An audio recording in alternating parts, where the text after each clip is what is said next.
അകാലനര 15-20 വയസ്സുള്ള കുട്ടികൾക്ക് പോലും നരച്ച മുടി വീഴുക. അതൊന്നും രണ്ടുമല്ല, തല നിറച്ച് വളരെ എവിഡൻ്റായിട്ട് കാണുന്ന രീതിയിൽ നരയ്ക്കുക. എന്തൊരു ബുദ്ധിമുട്ടുണ്ടാകുന്ന ഒരു സംഭവമാണല്ലേ.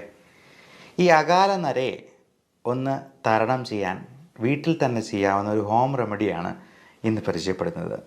നമസ്കാരം, ഞാൻ doctor Bipin Jose, Pulma medical centre, Pala, Kanjirappally and Sultan Bathery.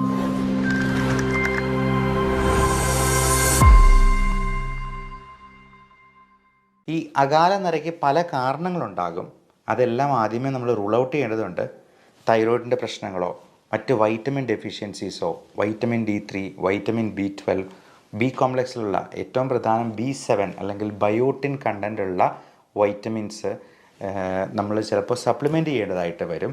അപ്പോൾ B7 എന്ന് പറയുന്ന ബയോട്ടിൻ കണ്ടൻ്റുള്ള ഗുളികകൾ കഴിക്കുമ്പോൾ മലത്തിൽ പോലും ആ കറുപ്പ് നിറം കാണാം. അതുകൊണ്ട് ആരും പേടിക്കേണ്ട.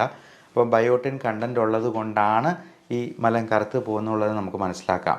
അല്ലാതെ മരുന്നിൻ്റെ പേരിൽ ബയോട്ടിൻ ഉണ്ട് എന്നുണ്ട് കരുതിയെന്നാലും മലത്തിൽ ആ കറുപ്പ് നിറം വരുന്നില്ലെങ്കിൽ ആവശ്യത്തിന് ബയോട്ടിൻ ഇല്ല എന്ന് തന്നെ നമ്മൾ മനസ്സിലാക്കിക്കൊള്ളൂ.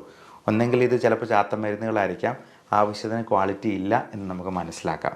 അപ്പം നമുക്ക് ചെയ്യാവുന്ന ഈ ഹോം റെമഡിയിൽ നമുക്ക് ചേർക്കേണ്ട പ്രധാനപ്പെട്ട ചേരുവകൾ: 1 വെർജിൻ കോക്കനട്ട് ഓയിലാണ്, 2 ഉലുവയാണ്. അപ്പോൾ ഈ ഉലുവയിൽ പലതരത്തിലുള്ള സപ്ലിമെൻറ്റ്സ്, നിക്കോട്ടിനിക് ആസിഡ് പോലുള്ള നിയാസിൻ അല്ലെങ്കിൽ നിക്കോട്ടിനിക് ആസിഡ്, ഇതെല്ലാം ബി കോംപ്ലക്സ് വൈറ്റമിൻസിൽ പെടുന്നതാണ്. ലെസിത്തിൻ എന്ന് പറയുന്ന കമ്പോണൻ്റ് ഉണ്ട്. ഇതെല്ലാം മുടിക്ക് നല്ല സ്ട്രെങ്ത് കിട്ടാനും അഴകുണ്ടാകാനും ആ സിൽക്കി നേച്ചർ മെയിൻറ്റെയിൻ ചെയ്യാനും ഒക്കെ സഹായിക്കാം. വെർജിൻ കോക്കനട്ട് ഓയിൽ എന്ന് പറയുന്നത് നല്ലൊരു മോയ്സ്ചറൈസറാണ്. പലപ്പോഴും നമ്മുടെ സ്കാൽപ്പിലെ ഈ ഡ്രൈനെസ് ആണ് ഈ പറയുന്ന ഒരു താരൻ പോലുള്ള പ്രശ്നങ്ങളുണ്ടാകാനും മുടികൊഴിച്ചിലുണ്ടാകാനായിട്ടും ഈ അകാല നരയുണ്ടാകാനും ഒക്കെ കാരണമാക്കുന്നത്. ഈ വെർജിൻ കോക്കനട്ട് ഓയിലിലാണ് നമ്മൾ ഈ ആവശ്യത്തിനുള്ള ചേരുവകൾ ചേർക്കുന്നത്. അതിലാദ്യമേ ഉലുവയാണ്. നന്നായിട്ട് പൊടിച്ചതിന് ശേഷം വെർജിൻ കോക്കനട്ടിലൊരു ചെരുവത്തിലെടുക്കുക, അതിലേക്ക് ആഡ് ചെയ്തിട്ട് അത് ചൂടാക്കി നല്ലപോലെ ഇളക്കുക. രണ്ടാമത്തെ പ്രധാനപ്പെട്ട ചേരുവ കരിഞ്ജീരകമാണ്. കരിഞ്ജീരകത്തിൻ്റെ പൊടി, അത് പൊടിച്ചിട്ട് ഇതിൻ്റെ ഉള്ളിൽ തന്നെ ഈ ചേരുവയൊക്കെ ഉള്ളിൽ ചേർത്ത് വീണ്ടും നന്നായിട്ട് ഇളക്കുക. അപ്പോൾ ഇളക്കി കഴിയുമ്പോഴത്തേക്കും അത് കറുത്ത നിറത്തിലൊരു പേസ്റ്റ് പോലെയാകും. അതിനുശേഷം നമ്മൾ അടുത്ത ആഡ് ചെയ്യേണ്ട സംഗതി മൈലാഞ്ചി പൊടിയാണ്. അത് മൈലാഞ്ചിയുടെ ഇല കൊണ്ട് തന്നെ നമുക്ക് വേണമെങ്കിൽ പൊടിച്ചുണ്ടാക്കാം.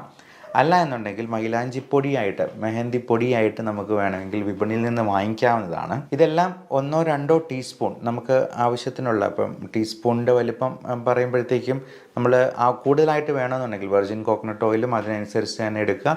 1-2 ടീസ്പൂൺ വീതം ഈ ചേരുവകളും കൂടി ചേർക്കുക.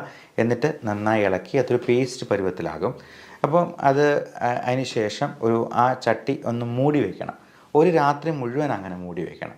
അപ്പോൾ അങ്ങനെ ഒരു രാത്രി കഴിഞ്ഞിട്ട് പിറ്റേ ദിവസം രാവിലെ നമുക്ക് ഇതെടുത്തിട്ട് നല്ലപോലെ അരിച്ച് ഒരു കിഴി കെട്ടി നല്ലപോലെ പിഴിഞ്ഞങ്ങ് എടുക്കുക. ഒരു കുപ്പിയിൽ ശേഖരിക്കുക. എല്ലാ ദിവസവും കുളിക്കുന്നതിന് ഒരു അരമണിക്കൂർ മുമ്പ് തന്നെ നമ്മൾ മുടിയിൽ ഇത് പുരട്ടി വയ്ക്കുക. എന്നിട്ട് അരമണിക്കൂർ കഴിയുമ്പോൾ നമുക്ക് കുളിക്കാവുന്നതാണ്.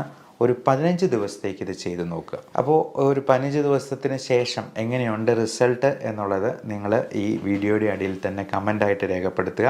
ഇനി ഇതുകൊണ്ടൊന്നും അത് ശരിയായില്ല എന്നുണ്ടെങ്കിൽ നിങ്ങൾ ഡോക്ടറെ സമീപിക്കാനായിട്ട് മടി കാണിക്കരുത്. എന്തെങ്കിലും വൈറ്റമിൻ ഡെഫിഷ്യൻസിയോ മറ്റ് അണ്ടർലൈയിങ് കണ്ടീഷൻസോ ഹോർമോണൽ ഇംബാലൻസോ ഒക്കെ ഇതിലേക്ക് നയിക്കാൻ സാധ്യതയുണ്ട്. അതുകൊണ്ട് അതിനൊരു വിദഗ്ധ സേവനം നിങ്ങൾ വേഗം തന്നെ തേടേണ്ടത് അത്യാവശ്യമായിരിക്കും. Love and regards, doctor Bipin Jose, Pulma medical centre, Pala, Kanjirappally and Sultan Bathery.